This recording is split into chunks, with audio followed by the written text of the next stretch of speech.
Hey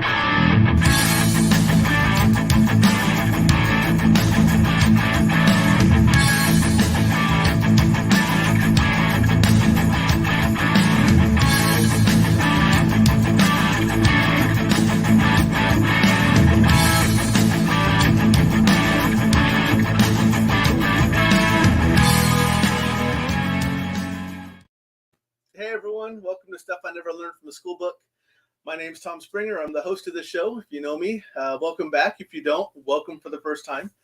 My show always runs at 7 p.m. Central, 8 Eastern, 6 Mountain, 5 Pacific, 2 Hawaii, 6 a.m. Indonesia, and hold on, let me do math really quick. 10 a.m. to 12 p.m. tomorrow over in Australia. So hi everybody who's normally watches and all the different places you watch from. Welcome to the show. If you're here, that means you have nothing better to do. Anyways, it's Monday night, and as normal, I have on a fantastic guest. Her name is Sara Brooke, and I'll be bringing her on shortly. But just so you have a little background about her, she is an author. She writes horror films or horror books, and I actually have clips and everything else of where you can find her stuff and everything else. But as you know, I don't talk very long until I bring them on, so I'm going to go and bring on Sara right now, and we'll just get this show running. So, welcome, Sara. How you doing? I'm doing great. Had some technical stuff we had to figure out, but all good now. We're all good. Hi, Mary. How are you? So you see this wonderful name down here. It's really, really long. I cannot pronounce it if I had to, so we just decided that I'm allowed to call her Mary. So we call her Mary. So awesome. Hi, Mary. Normally this is what happens. We'll get a lot of people to pop in and say hi. But welcome to the show. I wrote up your little bio and your intro on the advertisement, so people kind of got to know who you were. But what a lot of people don't know, or what actually none of them know, that one right there is actually my wife saying hi to you, by the way. So hi. Is that you also work with Paranormal Existent Research Society. So you actually do stuff with the paranormal as well as write really cool horror stories. And I can say that because I actually went out to your official website. In fact, I'm throwing that up now because I'll throw it up throughout the night. Right down there, sarabrook.com. And then on Facebook, you can go to facebook.com/SaraBrooke38 and go check out all of her stuff. But on the Facebook.com, on the SaraBrooke.com, if you go there and you go to the page, there's all kinds of stuff right on the page. It talks about there's a home, there's a books category that you can click on and see all the books that she's written, that she's authored, and they give little clips about them. She has little news articles out there about the books and everything else. They even have fan photos for people actually reading her stuff, which is kind of cool. She gives a little blurb about herself and a way to contact her. So that's her link right there that you can get to. Let me throw that back up there really quick so people can see it again. But that's you. Yes. What we didn't do is no one mentioned or no one talked about, and I did not post it because you didn't list it in your bio, was about the Paranormal Existent Research Society. So along with your excellent writing, can you tell us about both? Sure. So I began writing books in 2012 and wrote for a while and did a little bit of investigating on my own. I've also had a lot of experiences when I was younger, mm-hmm. and kind of opened up some doors in my mind and kind of made me very, very sensitive to the paranormal. So after writing, probably about 8 or 9 books, I met the lead researcher of our team, Bill Slevin. I met him actually through my fiance, mm-hmm. and he took us to a very big investigation with another paranormal team in town. Really enjoyed it. Bill's a great guy. We're very good friends. Yep. And so Bill convinced me and some other folks to create a team with him called the Paranormal Existence Research Society. And we have been, on top of the books that I write and other things that I do, we do all kinds of investigations, residential, so people's homes, and we help actual families. as well as public investigations and our own practice. You know, we will go to like abandoned buildings and such to investigate them. And it's interesting because my books really have nothing to do with my investigations, but everything is all kind of spooky and Halloween and weird. So it just kind of made sense Right. to do both. Yeah. Fantastic. Yeah. And did you know that Nikki and I are now part of that? Of the Yes. Yes, we actually got officially accepted. Well, Bill and I talked about it earlier last week, and then he decided to post everything, pre-post everything last night, and then posted everything today. So now Nikki and I are part of this wonderful group too, and we're going to be head of the chartering of the Midwest section.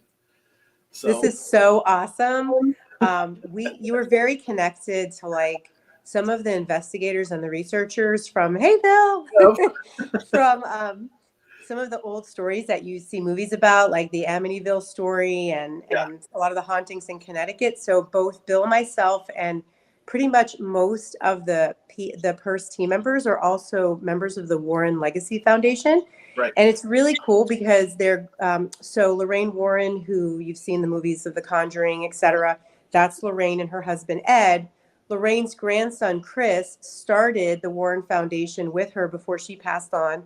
And he's wonderful and very, very intelligent, understands the paranormal, and an excellent mentor and guide for those of us who are part of the foundation. So very excited to be part of that because I'm very big into science. It's kind of what I use to write my books is the scientific background of things that I'm writing about. Right. And so they're very scientific. They're not real like TV, you know, let's freak people out. Let's do all this, like, you know, they're not dramatic. They're really based, they're by the book.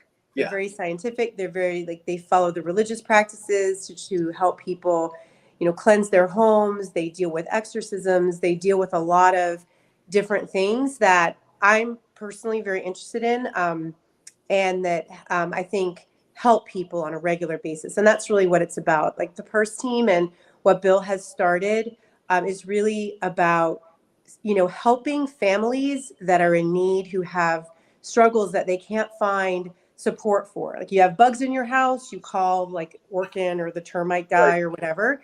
And I know it's kind of silly because it's like the who are you going to call Ghostbusters thing from the 80s, but it's actually really true because if you're at home and the lights are flickering on and off and doors are slamming and weird stuff's happening to people you love and your whole life has been completely upended, people do not know what to do. They think they're losing their minds. They think they have to sell their homes and move.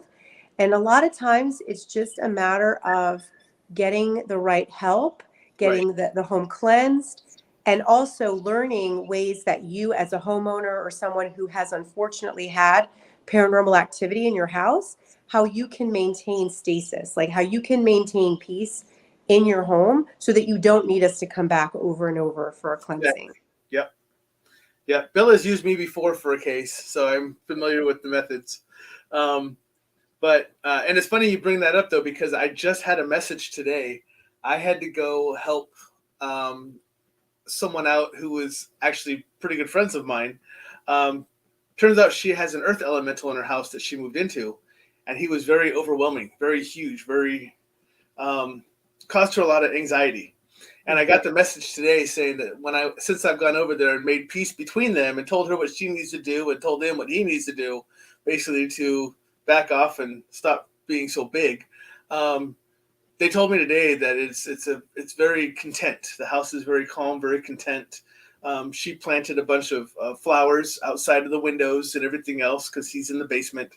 And she even talked about, I don't know how you did that. I don't know how you knew what to do, but it's been amazing. So so it's the same thing. It's who do you call when you're like, something's here, I just don't know what it is and I don't know how to deal with it. Well, that's what we're there for. Exactly. And for people like you, myself, Bill, others, we have this innate sense of wanting to help, and we are channeling a lot of times what we sense and what will help. And so I have definitely sensed that, like, when we help people, when they feel better, it gives me a sense of comfort and a sense of purpose that we're doing something that's good for people. So Mwood 17 is asking, do you both deal with paranormal activity? Yes. Yes. That's exactly what we do. Uh, I have only done a couple of personal ones, but I've been on quite a few investigations with part of an older team I was with in paranormal situations and everything else. So I am probably um, the more of the newbie than you guys are as far as doing this. But yeah, that's what we do, and we actually deal with the paranormal activity when we're out there doing this. So, and sometimes it's not paranormal. Sometimes it's Right. the person, and that's really people need to understand when we go out to do this. We don't automatically come out with all of our equipment and just jump into it and start zapping Slimer and stuff like that because it's not always what it is. Sometimes there's just No. else that just need to be taken care of in the first place, if there's anything at all. Yeah, yeah. Like with the team here in the Florida area, when we go to a home where there's been a situation, typically I'm the resident empath of the team. I know Mhm. you are as well. That you also have those abilities, that sort of third eye that you can see. But typically, when I walk into a house, I don't bring anything other than a notepad, a pencil, and I take my shoes off and I walk the house in socked feet typically, and I will feel the areas where we need to cleanse the most. And then Bill or a member of our team will we won't tell the family anything. I'll only tell Bill where I've seen things and felt things. Yep. And then he talks with the family and he will confirm the areas that I've told him. And then those are the areas he will cleanse the entire house or I will cleanse the entire house. But typically those are the areas that we spend the most time on because they're the ones that have the unsettled energy. Right. Um, and it's again, it's exhausting. You know, we had a lecture. Is today Monday? It was yesterday. We had Today. a lecture yesterday. It seems like forever ago. Or no, it wasn't yesterday. It was Saturday. Oh, We had okay. a lecture Saturday at a local library, and we got asked that question of like, well, don't you just go back and help them? And it's exhausting to walk a house, feel things, interview the family, make sure we understand what's going on, cleanse the house, cleanse the family, and then guide the family on what they should do going forward. So I would say that when you help people in their home, it is quite exhausting, way more so than doing like a public investigation where you just, people come and spend a little time and you kind of show them areas that are haunted and you let them hear electronic voice phenomenon on Right. recorders and Yep. let them see stuff with your equipment and all the whiz bang stuff we have. Yep. But I personally think that the residentials are much like you had just expressed, Tom, that when you help someone, it's such a wonderful feeling. And Yep. I'm really glad for you that you helped that family and not easy. Yeah. So kudos to you. And what it is asking, and what 17 is asking again, have you ever been wrong about something? So not this, and Bill and I laugh, and we said this at the lecture on Saturday. I'm normally not wrong regarding areas of the house where we feel something. Right. Where I can be wrong is if I'm reading somebody, and unfortunately, as most of us who have this sort of sight, we're always working on making sure that it's as refined as possible. I'm not great about sometimes reading someone and holding back. I'll just tell them everything that I see and feel.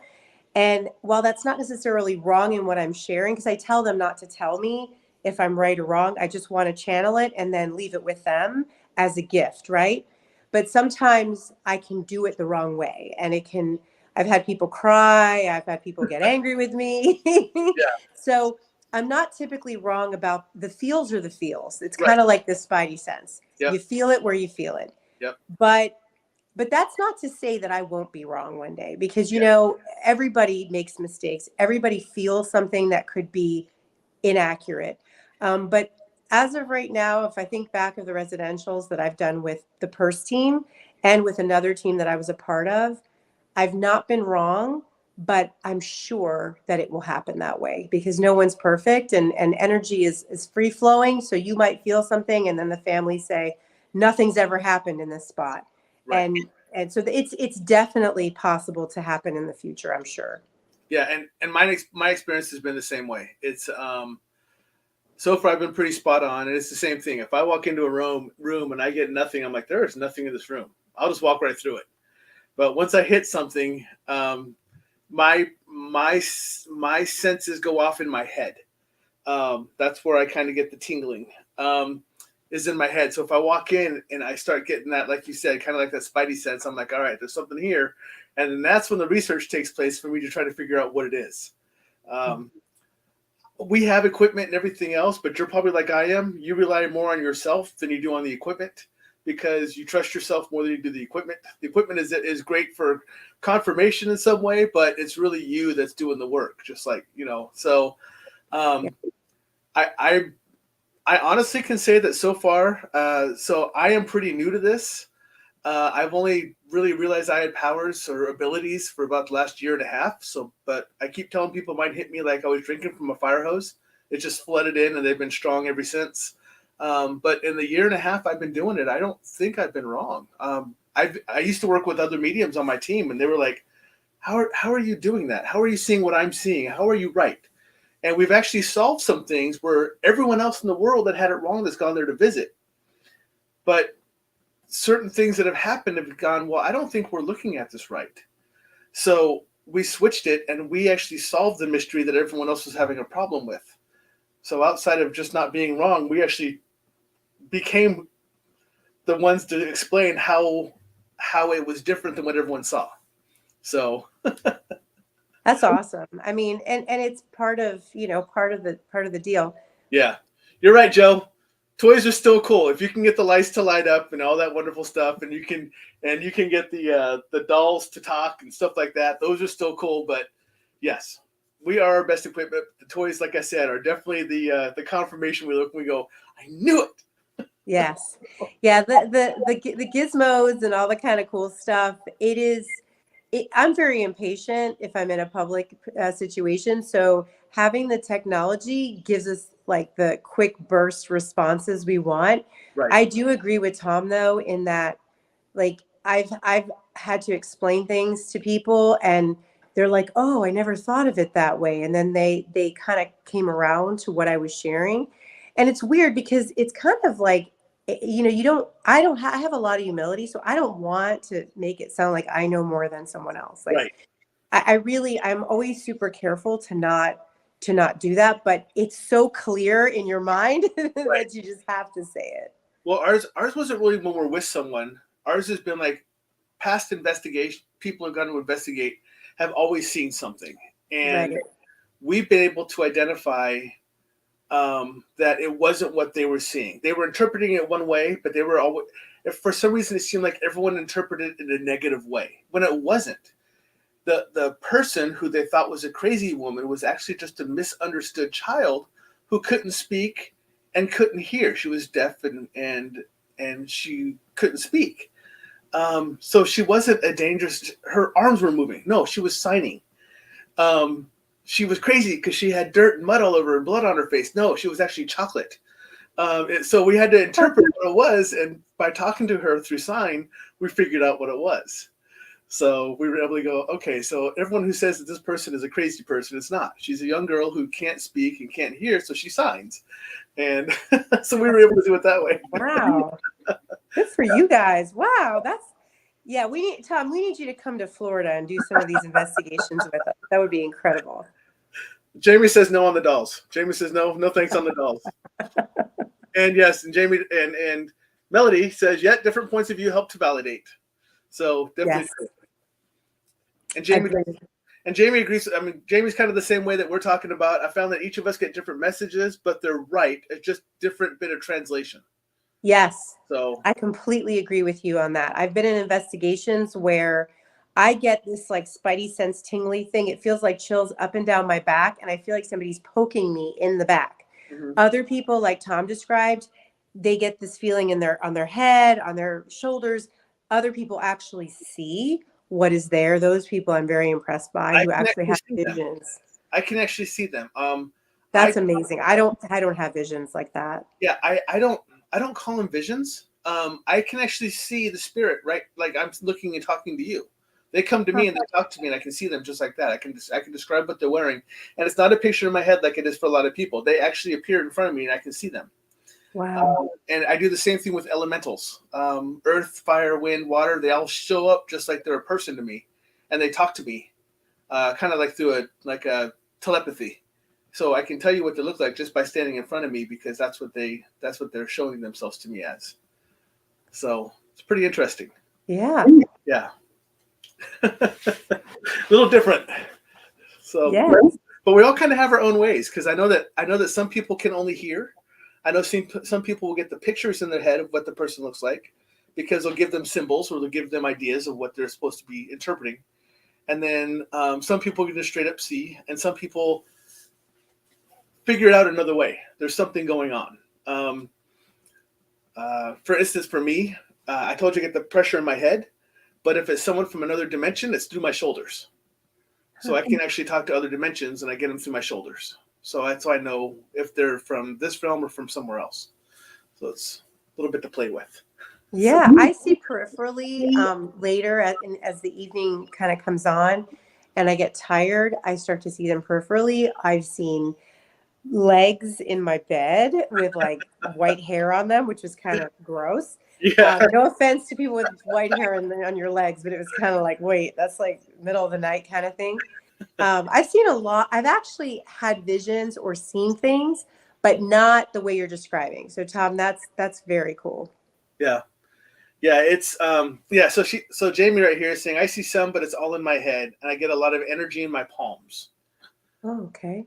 So interesting. Interesting. Very interesting. Yeah, my palms are used for pushing energy. I actually push energy and healing from my palms, but I don't get anything in from them.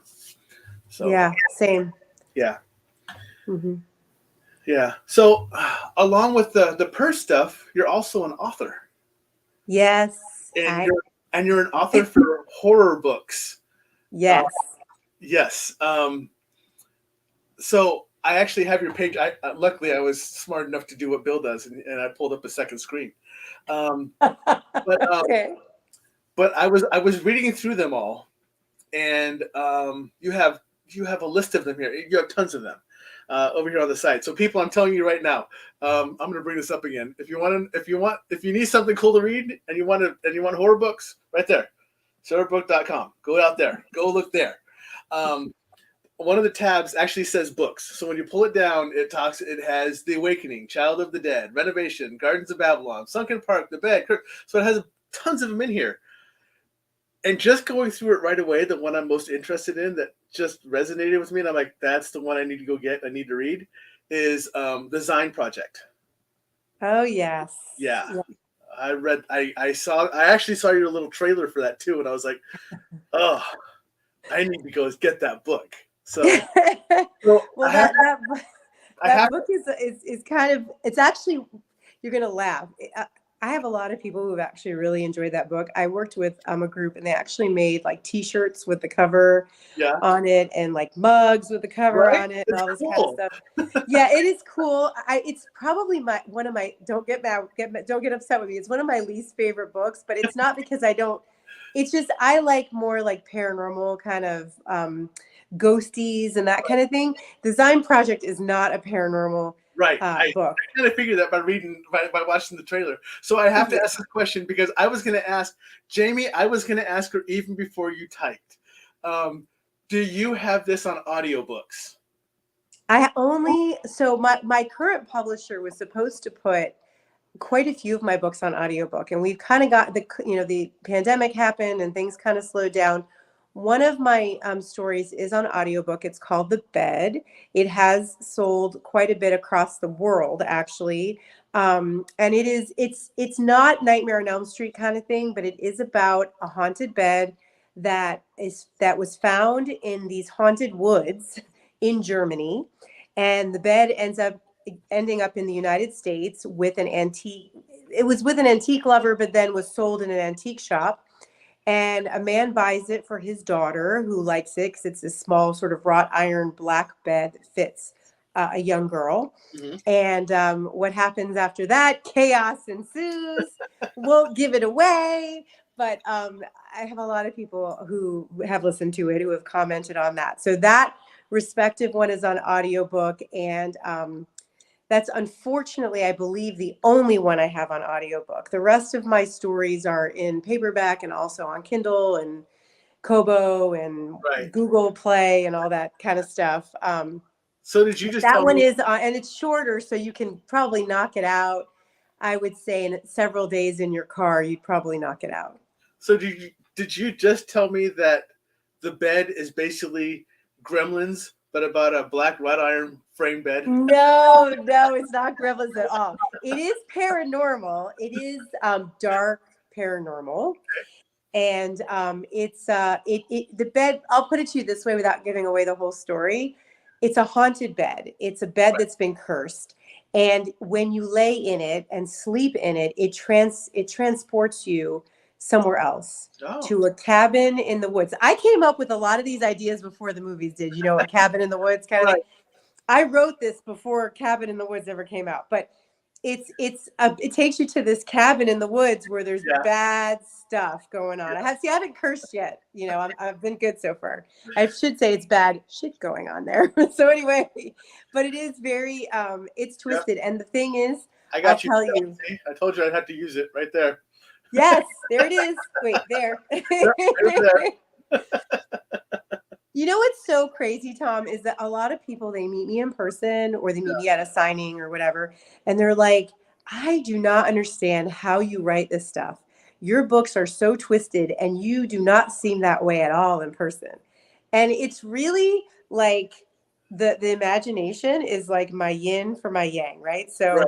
my imagination is a dark place. But when you meet me, I'm not like walking around, carrying like a sickle or something, like I'm Dark a very over normal there. person. Yes.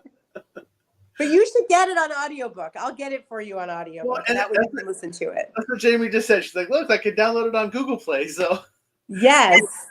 it's and this is kind of a running joke for us because Jamie always has me ask, or I always ask, um, are you an author? Do you have anything on books, blah, blah, blah, and everything else? And the people say yes. The very next question she always asks is it an audiobook? Because she doesn't I want to read know. it. She just wants to listen.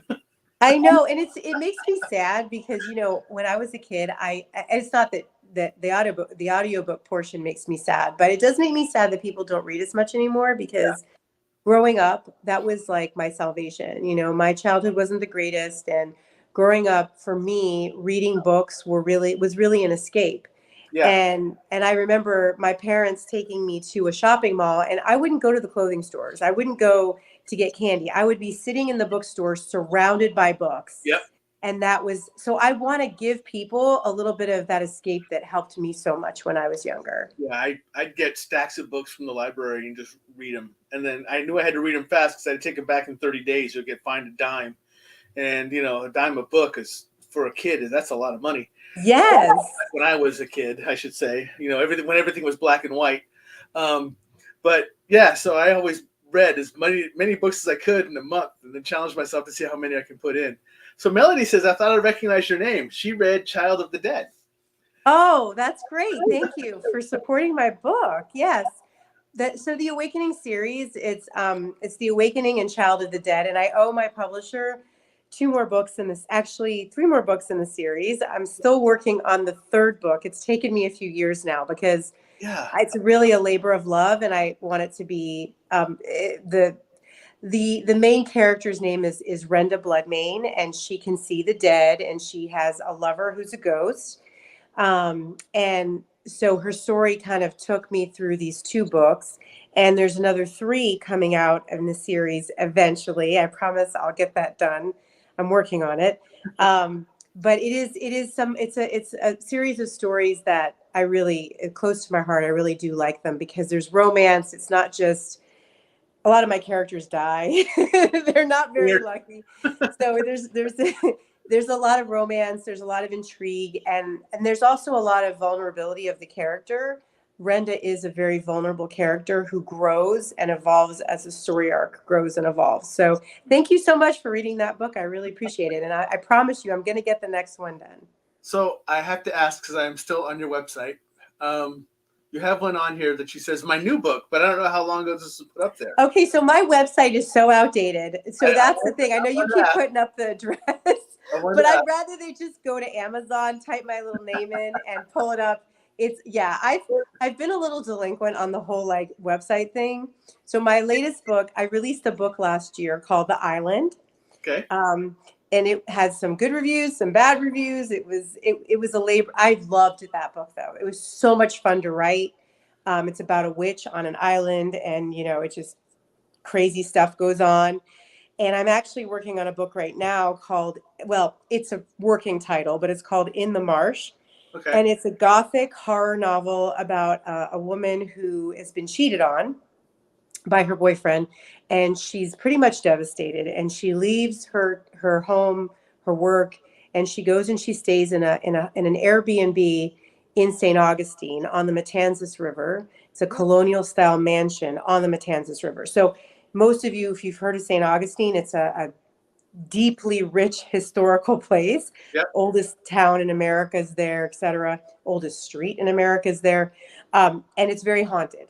And so she stays in this house, and some weird stuff starts happening, and she's not quite sure why the door at the end of the hallway that leads up to the attic opens on its own sometimes and doesn't open on its own. And she sees this girl who's all dripping wet, who's like, she sees her in her nightmares, and she doesn't understand what's going on. And as the story progresses, you kind of get pulled into this mystery. And at the end of the story, you obviously get somewhat of an ending. But I can't read this without my glasses. I'm sorry, I cannot read it. I'll read it to you. Mary says, "I loved your book, The Inn." Oh, thank you. So there's a story behind that book actually. It's not a full it's like a novella. It's a couple of stories together. So during Hurricane Irma, I had to flee where I live, which is Jupiter, Florida, which is like just north of West Palm. And I'm in the car with my family, and it's dark and I can't see anything. And I'm driving through Commerce, Georgia, and there's no lights on this road, trying to find this little motel. It was like the only motel that could take that had occupancy availability, because all the other hotels were booked. And as I'm driving, I'm thinking, this would make for a great story. Hurricane on the way, driving in the dark, you go to a hotel, and it's just not what you expect. So that's kind of where The Inn came from. But I'm really glad to hear that, because it's one of my lesser read books. And it makes me a little sad because I liked the story, and then there's a couple of extra stories attached to it. So thank you so much for reading that. I really appreciate it. That's what I was going to ask about. There's one that's called The Inn and Other Dark Tales. Yes. So the other dark tales are other short stories, but The Inn is the primary story. So yeah, so you have a lot out there, and I know that you said your page is out of date, kind of, but it's still a really cool site to go to, because it gives all of your information right there and in one location. So even if it's it still has all the books listed in one spot. It still has your About Sara, how to contact you. It still gives little trailers on here, because it has Design Project book release, and the Cranston House trailer. So that's my dark one. So it has all the stuff on here. So it's still really cool just to come out to your site, even if it's outdated. So yeah, well, some of the links, that's the one thing about I have to get that sucker updated, honestly, because the links are all outdated, but it will tell you like what some of the more recent books are. The Cranston House book, if you're pretty twisted and you like, I don't know, dark stuff and sex and a little bit of rape is in there. I guess I shouldn't say it's kind of twisted, and it's probably my most controversial book. So you have your own version of Hostel. It's bad. Well, it's basically like about a really, okay, you've got the advisory thing up so I can curse. It's about a fucked up family, and it's this the patriarch is this very handsome older guy named Richard, and his son and his son's wife have to move in with them because they're in the middle of the Depression. And so they move into this home in this fictional town I created called Fleming, Florida. Mm-hmm. And Richard is very twisted. He has twisted sexual desires. He has twisted. He's just evil, and the wife of his son, she gets kind of pulled into his torturous ways. And it's one of those books again, like I had a my my dad read that book. He was like, "Tell me about that chair, Sarah." I'm like, "No, let's not talk about that." But it was like it's one of my earlier books, and of course every member of my family read it, and it was highly embarrassing because like I said, I have a very dark imagination, but to have my dad read it, it's like, Right. Yeah. yeah. It's like watching one of those movies with your parents, and you're like, no, no. I know, it's like forget it. And then they laughed. It's like They there's a made sex scene. joke it Like, like I'm gonna go get years. popcorn during the sex scene. We're not watching this together. No. I know. So we'd be like all sitting at dinner together around the table. And my dad's like, "So tell me about that chair, Sarah." And my brother starts laughing. And yeah, no, I don't want my grandmother, may she rest in peace, read my first book. Oh, And yeah. my first book, Still Lake, does have a lot of erections in it Yeah. and all kinds of other twists. Like erections aren't twisted, but the people having them were sick. And she was like, oh, she like I said, she passed away, but she was Russian and she'd be like, "I don't understand this." And she would like yell at me about it. And I'm like, okay, no more. You cannot read anything else Right? that I write. Done. I'll give you one of the other authors I like. Yes. You read Danielle Steele, you Right. read, Sidney Sheldon, that's fine. I Yeah. will write, my stuff. So I have to ask. So I was not sure, because, like I said, I'm very, very, very new to PERS, and I didn't know what everyone's role was. So I did not know because but now I know that you're kind of up front, like I am. You're kind of you're going to be the one in the front of the scenes, not behind the scenes. And you have this other demented humor or demented side of you so it makes me question when you go real life and you do investigations, is there anything in the investigations that disturbs you or just makes you feel uneasy, or it's just like, you're like, nope, nah, nope. I can write about it, but I can't be in it, type of thing, So, have you ever come across something in the real life paranormal investigation when you're like, that's even bad for me? So, Yeah. Actually, and we talked about this over the weekend too, because Bill is not as chicken as I am when it comes to homeless people squatting in abandoned buildings. yeah, I was accosted once in San Francisco on the street with some friends. So I have a little bit of post-traumatic stress about that. yeah, And Bill and I have been in environments where I basically tell him, okay, you need to clear the building before we do this because I don't want to walk into. I'm not afraid of spirits. I'm right, not afraid of the dark. I'm not afraid of those kinds of things. But people are scary, yeah, living people. And it is not unusual for us to be in a situation where there are people who are squatting there, right, gangs, people on drugs who like addicts who like lost everything and now live in these abandoned buildings and are just so addicted that they will attack you for money yep, or cost you. So those kinds of things do scare me. And honestly, like I haven't really written about that kind of situation in my books too much, but I've experienced it. And it's the one thing that like when we do residentials and such, that stuff doesn't bother me. I can go into dark rooms. You can shut me into a closet, that's dark in a house I've never been in before. You can leave me inside a prison by myself. I mean, I'm not really afraid. I guess I'm not at all yeah, afraid of, because I protect myself and I have good faith. And I know that you can only be attacked by the paranormal if you let it in. I've been attacked before years ago in my 20s, my mid 20s. And so I know what it's like to let something in and have it attack you, but not anymore. Now I know how to protect and I warded it off. It was merely like at an infestation phase, and I was able to protect myself and fight through it. But I know what it's like to open yourself up and to not protect yourself. And the minute your guard comes down, and the minute you are just like, oh yes, come talk with me, come experience me, you know, evil spirit, Yep. it will come and get you. Yes. So, but you can't say that to a person who's like homeless and expect that they're gonna like leave you alone. Right. So So back away. Yeah. Yep. yeah. And that's where if we ever got into that situation where I thrive, because I you don't know this, but my audience does. My background is very military. Oh, Um, you kicked their ass, Tom. and, I can tell already. and, and and I was a sniper. So Oh, okay. You're coming to the next so investigation. yes, Bring your kamikaze, whatever you need. so clearing areas is one of my specialties, and it doesn't. I probably do it much different than Bill does. If Bill's still watching, um, mine is more of a you've been here too long, get the fuck out, rather than the hey, I'd really like you to go. Mine is more of a force than it is a suggestion. So Good for you. Oh my gosh. That would make me feel very safe. If I was on an investigation, you know, with you and yes.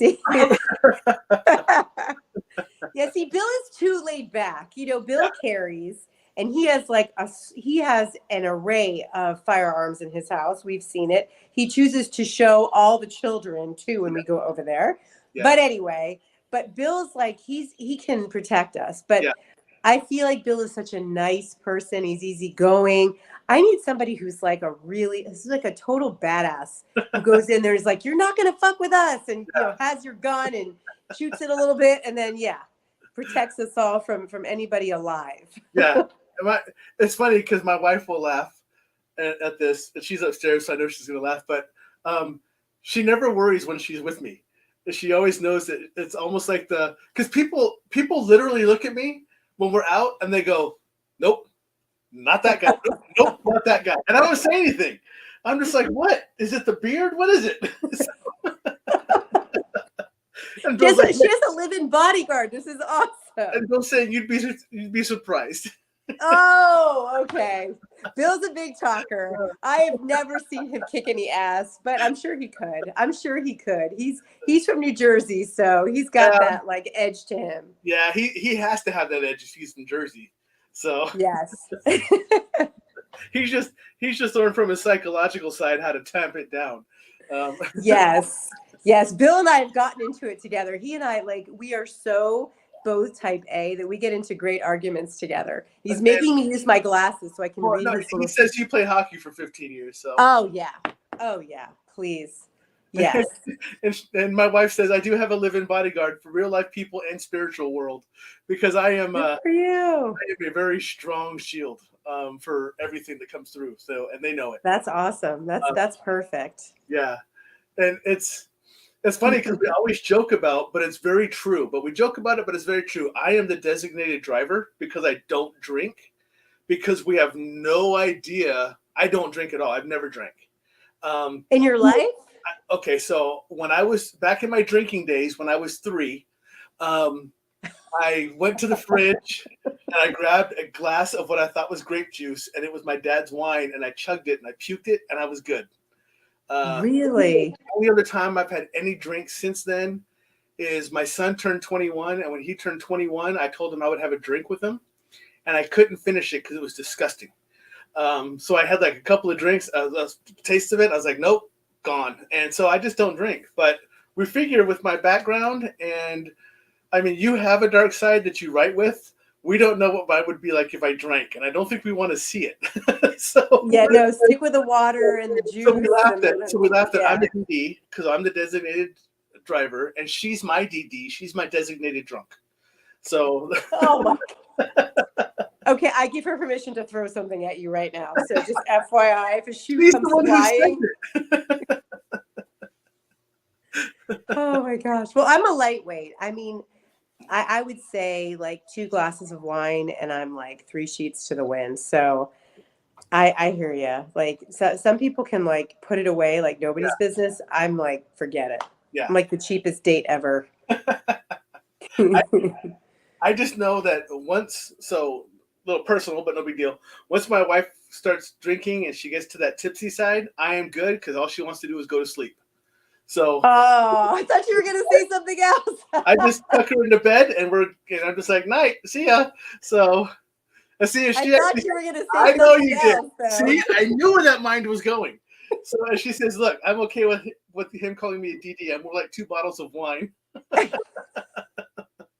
But you know what? I so agree with your wife because that's me too. Like, I think there's a lot of guys who think that like when women start drinking, they're automatically feeling like, okay, let's have sex. Now's Right. the time. Yeah. But honestly, when I drink, all I want to do is like go to sleep because I'm Yeah. out just like that. So That's, it's so men, it's that's not her. always like that. Okay. That's her. Sometimes you have to like pick how many drinks you give us because after a point, we're like asleep. Yeah. Yeah. And that's what she does. Hey, you know what? I'm actually perfectly okay with that, especially during the school year, because she doesn't sleep because her mind's always thinking about the damn students and about what she's got to do for the next day and everything else. So she Yeah. doesn't sleep. So if she drinks on the weekends and all she wants to do is go to sleep, night night.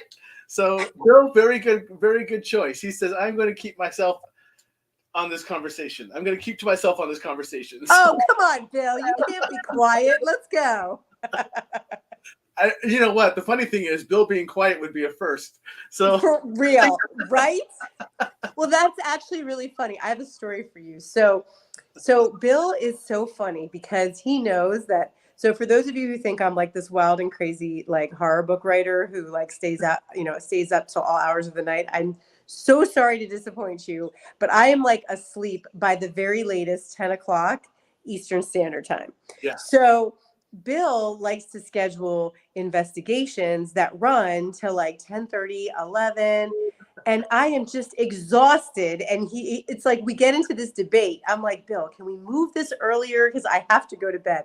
And seriously, like it becomes this joke. I'm like, all right, I'm leaving. And then yeah, he'll try to keep me because he knows I'm tired. Yeah, we go back and forth on this all the time. yeah. When we used to investigate with our old team, they would not start investigating until like 11 midnight because they spend the first 4 hours of the location setting everything up, all the cameras and all the different rooms and everything else. And then we'd sit around and we talk, or we go out to dinner and everything else. And then by the time we investigated, I'm like, uh, hold on. I see my bed's blown up over there. Let me know how it goes, guys. Oh my God. If you get in trouble, just yell. I promise I'll wake up. Let me put in my earplugs. I am the only person I've ever heard to fall asleep in the Riddle House. It's one of the most haunted, supposedly one of the most haunted houses in the country. And a long time ago, I did an investigation there with a bunch of people. We set up a bunch of GoPros around the house and everything. And we're like, okay, let's turn the lights off and just like, let's see what we hear. So we're all sitting on this couch. One of my teammates goes upstairs and he's investigating. I pass out downstairs for like a half hour. And people are like, hello, we're in a haunted house. Like, wake up. We got to do stuff. I'm like, what? Yeah, I have done that at one of our investigations. It was because normally when we do investigations, we were doing, we started on a Friday, we'd end on a Sunday. So we were there for repeated days, for multiple days. And after the first night, for some stupid reason, I don't sleep. I'm always awake. In fact, I used to freak out our teammates because everyone would lay down to go to sleep and I couldn't sleep. So I'd get up and I'd walk the house. Oh, yeah. And they would see something walking around the house and they didn't know what it was. And they were like, whoa, did you guys see that last night? I'm like, what did you guys see? And they're like, we saw this person walking around. I'm like, oh, that was me. And they're like, oh, son of a. So I know, because you scare the shit out of people when you do that. Right. And what's really, I guess I freaked a few of them out. We went to one location and I got tired of walking around. So I actually just sat in one of the chairs. And so I'm just sitting there in a chair and they wake up and they see someone sitting in the chair and they jump like, oh my God. You totally did that to fuck with those people. I know you did. I will neither confirm nor deny that conversation. So yeah, it's like, because it freaks people out because you're already kind of on edge a little bit. You're looking, not so much from fear, but because you're waiting for something. And you're waiting for something to happen. And I think that's one of the biggest misconceptions that people have about investigations is they expect like the Poltergeist movie. Yeah. And it's not like that. There's hours and hours of absolutely nothing. And sometimes, Sometimes yeah, it's just nothing. yeah. So yeah, yep. So Bill is self-claiming here. She said, "Okay, so lightweights and old people here." Just saying. Yeah, yeah, yeah, got it. And then Thanks, Bill. Jamie's following up with, "I'm usually in bed by 8, but I get up at 1." Well, that's your fault. So, Are you serious? 1 in the morning? Oh my gosh. See, and then I'm like Rip Van Winkle. I go to bed at like 9 or 10, and then I don't wake up till like six the next morning. So I try to get the full 8 hours. yeah, yeah, I don't. Probably since about 1993, I've been running on about 3 to 4 hours of sleep a night. So that's What? pretty standard for me. And you Um, can function like that? You're not tired or anything? so what's even worse is that people get mad at me when I tell them this, but I only sleep about 3 or 4 hours a night, and I don't drink coffee. So when I get up, I'm naturally like this. And they're like, "Wait a minute, you wake up like this?" I'm like, "Yes, I wake up like this." And they're like, "Oh my god, like, how do you do that?" I'm like, "I don't know." So That's pretty amazing. You're yeah, one of the few people I know who can, like, I have friends who can, deal without sleep for a while, but then eventually they get really tired and then they have like a night of like 12 hours of sleep. mine will hit me like that about once every 6 months. I'll crash out for like 8 to 10 hours. But then it's back again. And it's really just because when we were in the field for the military, we were on foot for 3, 4 months at a time, getting to the destination. So, I mean, we would literally cover 20, 30 miles a day with rucksacks on our back, getting to our destinations to get ahead of where we were going to try to take out. So we didn't sleep. We just went. And it became normal for me. And I just never broken out of that habit. So that's what I Wow. do. How long were you in the military for? I was in for about 12 years. Wow. Yep. So, yeah, it was good. I loved it. I loved what I did. If I did not break my back, I would have still been doing it. So I broke 2 discs. I broke 2 discs in my back, and then I got put out of the military. But then I got hired. Well, yeah, we'll say it the way it is. I got hired back to do mercenary work for a couple of years. So Oh, I did merc work for a couple of years, and then I ended up teaching what I used to do. Um, and then now I teach. I still work for the government in a different capacity. So, but yeah, so I've been the stories you could tell. Dear yeah, Lord. the stories that I do tell, but some of them are interesting. But Nikki points out. Then there's the one time, so I talk about sitting in the chair. There's one time that I wasn't sitting in the chair, and someone woke up thinking it was me because they know I do that, and I wasn't in that chair that time, so they don't know what it was. So there Oh man. was a spirit sitting next to them, and they sat up and they thought it was me, and so they went back to bed. But it wasn't me; I was somewhere else. So, Ah. I have a question for you. Do yeah. you feel like, because you did, like you said, the merc work when you were in the military, do you feel like any of the people you had to hunt down have ever come back? No, And no.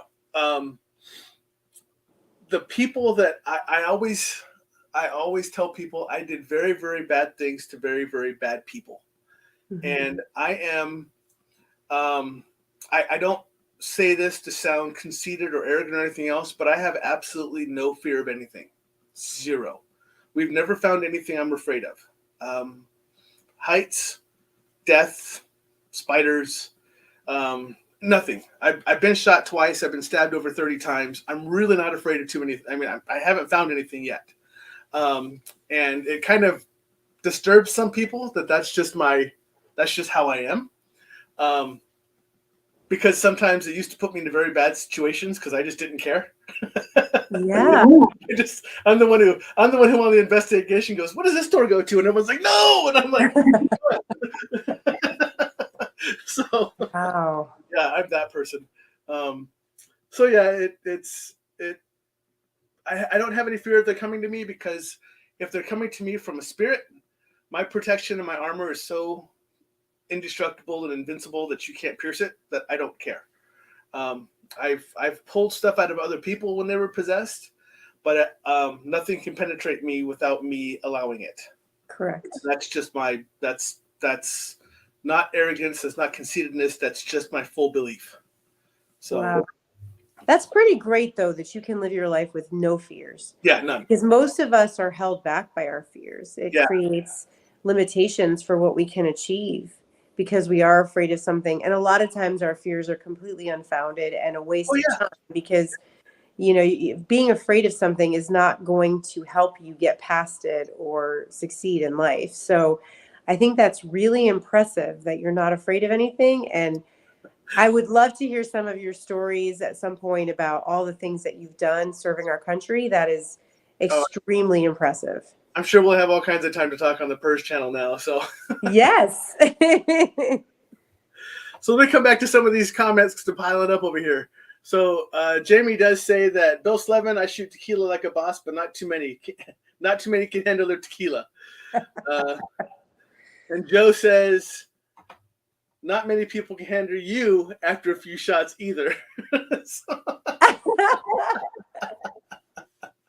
and Jamie says, at least she's a happy drunk.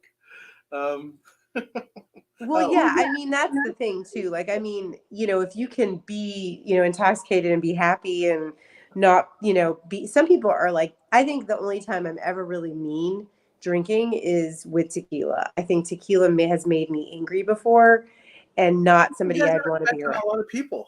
I honestly think alcohol from sitting at the side where all I got to do is watch the drunks. And so I remember what they were doing. I really do believe that the different types of alcohol will affect you in different ways. Yeah. I really do.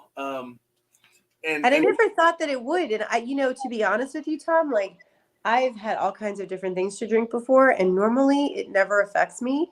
But tequila, for some reason, it makes me like pissed off. I don't know why. Well, it's but because you're drinking something that has a Q in it, in the name of it. I mean, come on. Whoever comes up with the word that has a Q in it that's allowed to be drunk. Or a worm. Right? Or a worm at the bottom. Right? Some people's kids. What's wrong with them? So, and Nikki responds, this is a delayed response for me reading it out, but when you're talking about, hey, it's really cool that you have no fear, or she responds with, or really dumb. So, yes, that's true. I'm with her. I can go with that one too, because I always tell people I'm too dumb to know any better. So that explains why I have no fear. So I think you've just been through really bad stuff in your life, and you've just been desensitized to it, I think. It's interesting you say that, because let's talk about that for a second. I just got done doing I was a guest on a talk show on Saturday, Okay. Based Out Radio with Jessica Jones, the Cryptid Huntress. And she tells me, and I was told, I explained this to her, my wife and I went to a place called Mystic Fest. And it's just a bunch of people who go there and everything else. And two of the people, one of them I knew, Susan Mullock, and her friend Jody were there, and they were talking about my abilities and what they see me doing and everything else. And all of a sudden, they just stopped talking to me altogether, like I wasn't even there. And they started talking to each other, and they talked about the fact that because of my past, I was headed down a road to where I was going to self-destruct, and that what happened to me is I had a drop-in. So I don't know if you know what a drop-in is, but it's basically when my current soul left me and another soul replaced it to allow me to live a different form of life. Oh. They were saying that, like, at that moment, because they were saying that the way that because of my past and stuff I wouldn't talk about and everything else was basically leading me to a road where I probably wouldn't be alive today if I would have kept allowing that to happen. So Creator, God, whoever you want to call it, took out that soul and put a new soul in me at that point. So I could, and it's called a drop-in, to allow me to do what I'm doing now. And that's probably what triggered my awakening, or had something to do down the road with my awakening. Everything else was a drop-in soul. So it's interesting because we talk about what I've done in my past, but now I'm a different person. I still have a lot of the same tendencies, but I am definitely a different person. And I think it's because of a drop-in that happened. Yeah. So yeah. Very interesting. I mean, it's good that you had this experience, because it kind of has, I think, probably brought you a lot of peace. Yeah, in your life. It has. And I think since I've awakened, I've really strived to kind of help others and to heal others and to bring people on like you, where we can just talk and let other people know what's kind of going on, and that it's okay to talk about it and everything else. We'll still have a good time in the meantime. So Bill came back with the long one. What did he say? He said, I worked as a bouncer at a nightclub for 3 years on the side. It was fun watching everyone go past their limits and having to remove many of them. True. On the downside of that, Bill, is when you hit someone who's drunk, they don't feel it and they want to fight back. So Yeah. Yes, I can't even imagine Bill as a bouncer, but Bill is very much a caretaker. So I could see him like helping people like to their car or helping them, sit down and not be, what is it, lewd and lascivious or whatever it is. right. But I cannot see Bill as a bouncer. I can't even. He said, yeah, but they go down real easily, so it's good. And yes, Jamie, I've heard it called a walk-in or a drop-in. The ladies refer to it as a drop-in, but I've also heard it as a walk-in. So it's pretty interesting because I have no idea. Wow. Well, I'm glad for you though. I mean, I really am. And the thing that I can say is like even doing this, I can see like your life. I can see what you've been through and you definitely are in a better spot now for sure. Yeah. Now, I mean, don't get me wrong. I literally loved what I did. I always tell people that if I had not had a child, I love my child to death, so I would not change a thing. But if I had not had my son and I was not with Nikki, no one would ever see me again because I would disappear and I would go do merc work for the rest of my life. That's exactly what I think. If I'm not built to do it in a physical sense, then I'm built to do it in a spiritual sense, which is basically what I'm doing now. So it's almost like that's what it is. I take the same veracity and the same passion and everything else that I had to do that in a physical side. Now I'm learning how to do it on a spiritual side. Yeah. So, Yeah. And that's the best way to channel it is to channel your, the things that you feel, the aggressions, the anger, the righteousness that's missing. I think it's really a good area to channel it into because energy reacts to that. right. And it can react badly if you don't handle it well, but it sounds like you've really learned how to channel it. So, I mean, it's a way to help people by being the strength, spiritually that they cannot be for themselves Yeah. or for their families. And I think that's really important because, when you're a family and you've been through a lot of things in your life that you can't explain, it's very draining, it's very scary, it can be very unsettling and really sort of sets you off kilter. And so you're looking for, I mean, I would say like you see it in the faces of the families a lot, like you see like sort of desperation, like, can you despair please there. help us, Right. And Yeah. you have to be that spiritual strength for them. And you don't have to even show it to them, but you Right. do need to show it in the face of whatever it is that's going on. In your case, you had the elemental, like there are things that just manifest that you have to face head on. And typically they do back down, Yeah. unless it's something seriously like, God forbid, like a demonic thing, which is very rare. Right. But they will back down and they will dissolve. And I think, the one thing we didn't talk about, just really quick, that I wanted to mention from a Whatever you first want. perspective is that Bill, yeah, this is past my bedtime, so I'm going to have to leave unfortunately shortly here, but the way I get tired, I told you I'm very vocal about it. But the one thing that I will say that Bill and I have experienced a lot lately has been people self-manifesting the issues that they're having, people who are unhappy, who are full of what I would call like, it's almost like their energy is like a swarm of bees. And they're so unsettled that they're creating disruption in their environment.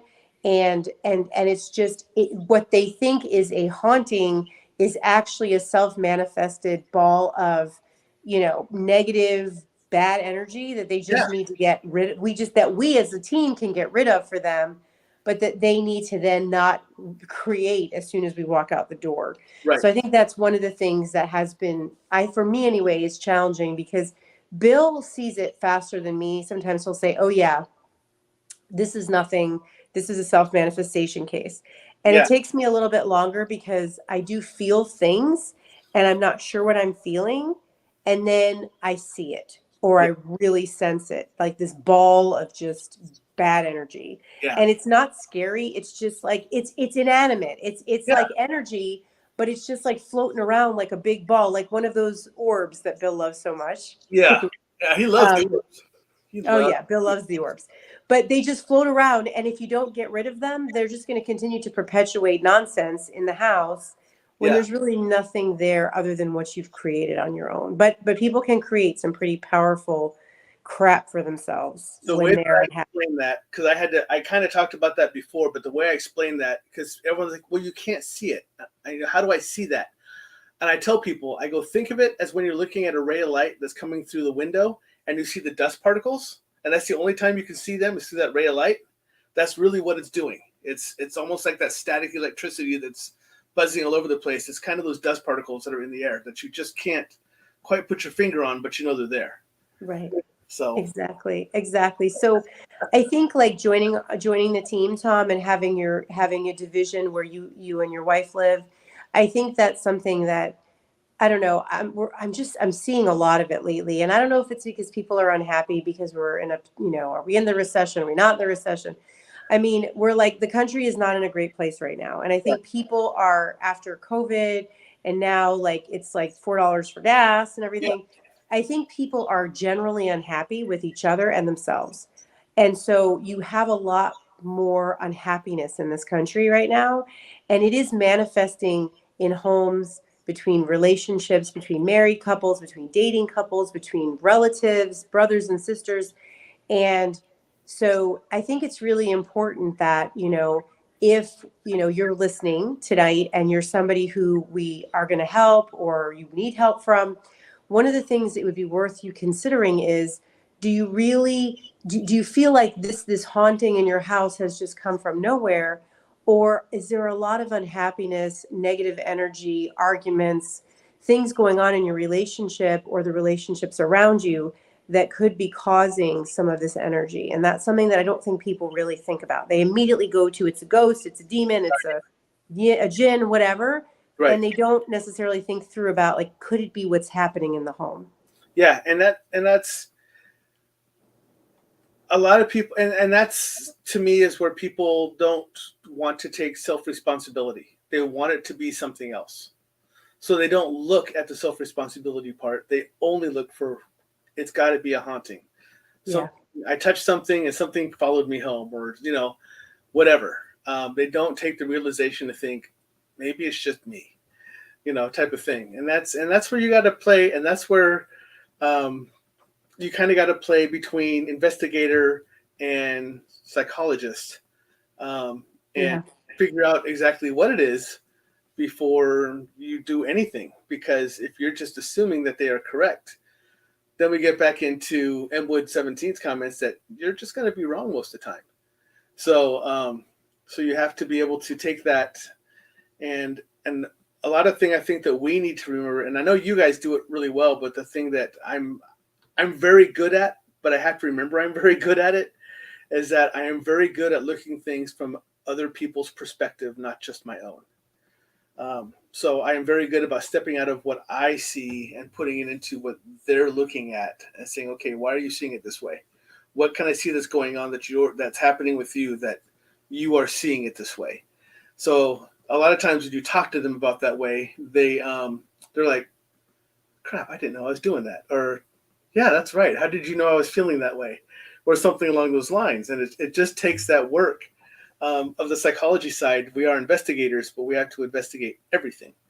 So, Exactly. um, and, And and that's where being, you know what though, Tom, that's where what you and I can do is very helpful because when you can read people and you can, see kind of inside what's driving them, yeah, I think it helps you become more it helps you become more empathetic yeah, to that person so yeah, that because you kind of understand what they're going through and you understand what they're dealing with, and so you have more patience and you have more caring towards them because you see, okay, this person is really very terribly unhappy and yeah, there's a hole inside of them.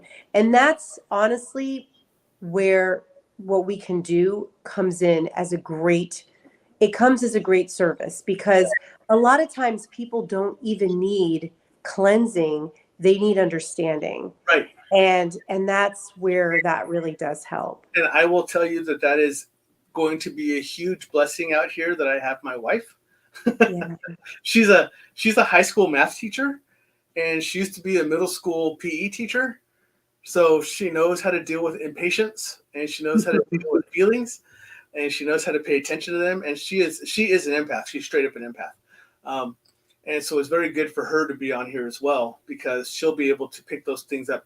Everybody goes to her for help. Everybody, whether they know they're doing it or not, when they go to her room, they're like, all of a sudden they're talking to her, and they didn't intend to go in there talking to her. They intended to go in there for math homework help, but they ended up talking to her. And she's very good about listening and being empathetic and trying to help them through their work, through their problems. So it's very good to have her out on this team too, because she has that side as well. So yeah. That's a wonderful thing, because that really makes her a very well-rounded member of what we do. You know, it's not just showing up and playing with the blinky lights and the recording and all of that.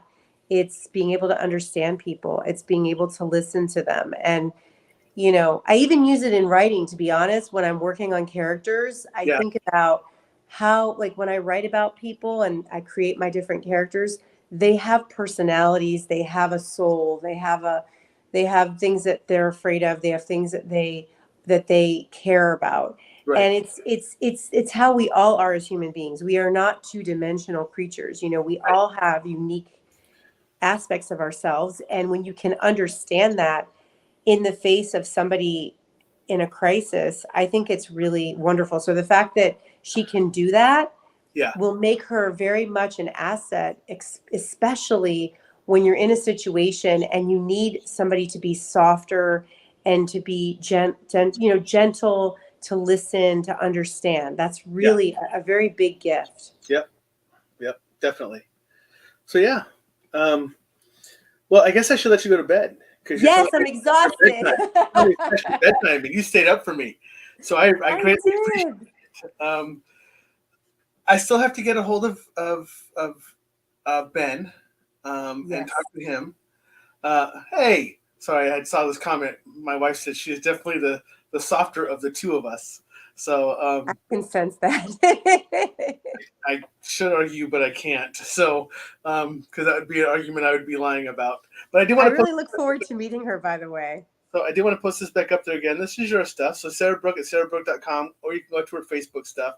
Or as she said, go out to Amazon and type up Sara Brooke, and you'll get all of her books that pop up. And go out there and check them out.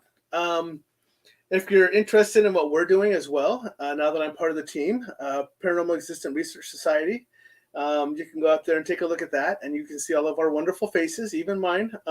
Bill did not put just a big smiley face over mine. He actually let my face appear. That's his own fault. I think that's going to scare away more customers than it's going to bring in. But you can go out there and read about what we do, and there's Bill is always willing to listen to see if there's more room on the team. Like I said, we're kind of the Midwest chapter right now, because no one was really out here. So it's pretty nice that he trusts us enough to take on this role, and I take it with extreme pride that we have been picked to fill this role. So I'm very proud to be a part of this team now.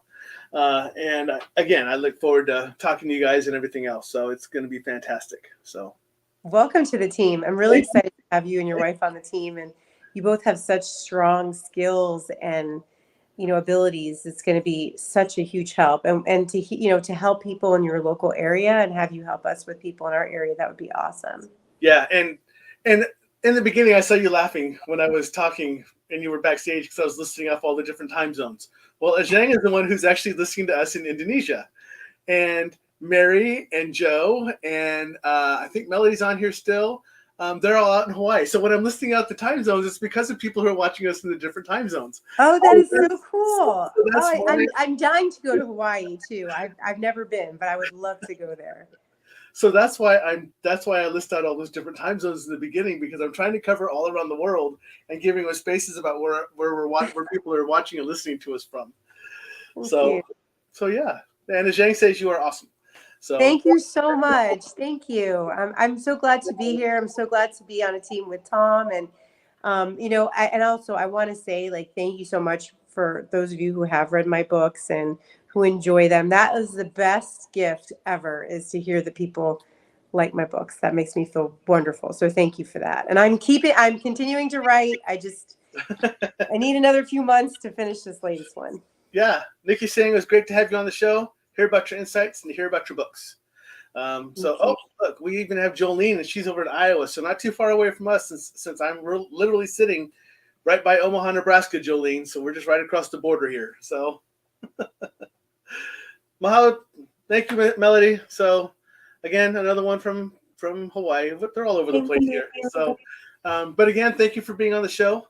I look forward to talking to you more in the future. I'm sure Bill will force us to have a chat at 10 o'clock at night, so we can yell at him and argue with him about that.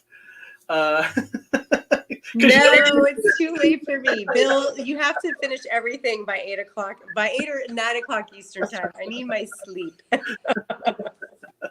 So we know that's going to happen with Bill, because Bill's just a snot like that. So we know it's going to happen. Oh, absolutely. He'll do it just on purpose. It actually started at 8, so that I'm like, he has team meetings, and he's like, oh, let's just meet at 7:30. And I'm like, oh my gosh. Right. Yeah, he says old people. So. I am. I used to be able to stay up till like 4 or 5 in the morning, and I don't know what happened, but now it's just like, it's so funny. I read a meme that said, like, is it bad that I get excited about going to sleep? And I'm like, that's me. Wake up going, when's my next nap? I know. I'm already tired for tomorrow. Don't you know? Exactly. So, well, go have a great night. Go get some sleep. And you and I will talk again soon. Thank you for coming on. And I know we'll be talking again shortly. So, thank you so much. And thanks, everybody, for joining us tonight. Thank you. Bye-bye. All right, everyone. That's my show. Thanks for being on here. It was a really fun show. I really liked having her on here. I'm glad I'm actually part of this team. Bill, thank you again for bringing me and Nikki into the fold. Everybody, thank you for coming on. Let me check really quick to see who is coming on. Oh, I don't even need to look. I know who's coming on here. Erin Bush is my next guest. She'll be a repeat offender. I mean, a repeat guest on my show. Erin Bush, she's absolutely fantastic. She was on here before, and we just had a great time. We'll talk about everything that's happened since she's been out and about. She has a new puppy. She's been on investigations. She survived the hurricane. So there's all kinds of stuff to talk about with her. But again, next Monday, 7 p.m. Central, right here, same bat channel.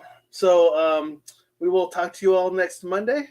Other than that, have a great week. I love you all. And go get some rest. See y'all later.